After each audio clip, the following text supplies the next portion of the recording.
இப்போ கடலை சட்னி எப்படி செய்யுதுன்னு சொல்லிட்டு செய்து காட்டுறேங்க. கிரவுண்ட்நட் சட்னிங்க இது. இப்போ இதுக்கு வந்து என்னென்ன சாமான் போடுறதுன்னு சொல்லிட்டு மிக்சியில் போட்டு காட்டுறேன் நான். பாருங்கள், பூண்டு சின்னதாக இருக்குது, அதனால் ஒரு 8 போடுறேன் நான்.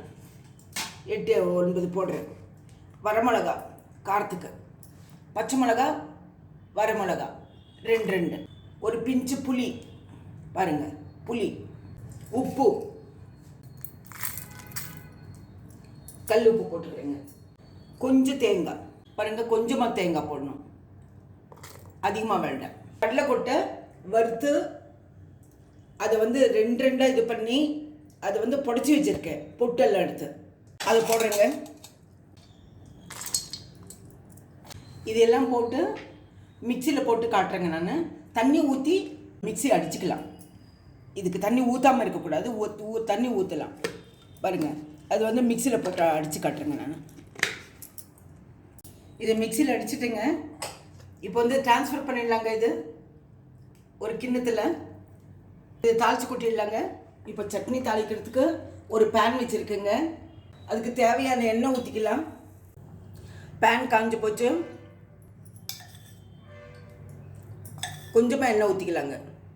எண்ணெய் காஞ்ச உடனே கடுகு போட்டுக்கலாங்க. கடுகு பொரிட்டுங்க. கடுகு பொரிஞ்ச உடனே உளுத்தப்பருப்பு போடலாங்க. கடுகு பொரிஞ்சு போச்சுங்க, உளுத்தப்பருப்பு போடுறேன். உளுத்தப்பருப்பு ப்ரௌன் ஆன பிறகு கொஞ்சம் சிகப்பாகட்டுங்க. அப்புறம் கருவேப்பிலை தழை போடலாங்க. பாருங்கள், சிகப்பாச்சு.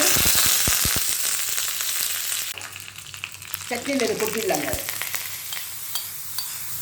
இது தோசைக்கு, இட்லிக்கு, சப்பாத்திக்கெல்லாம் நல்லா இருக்குங்க.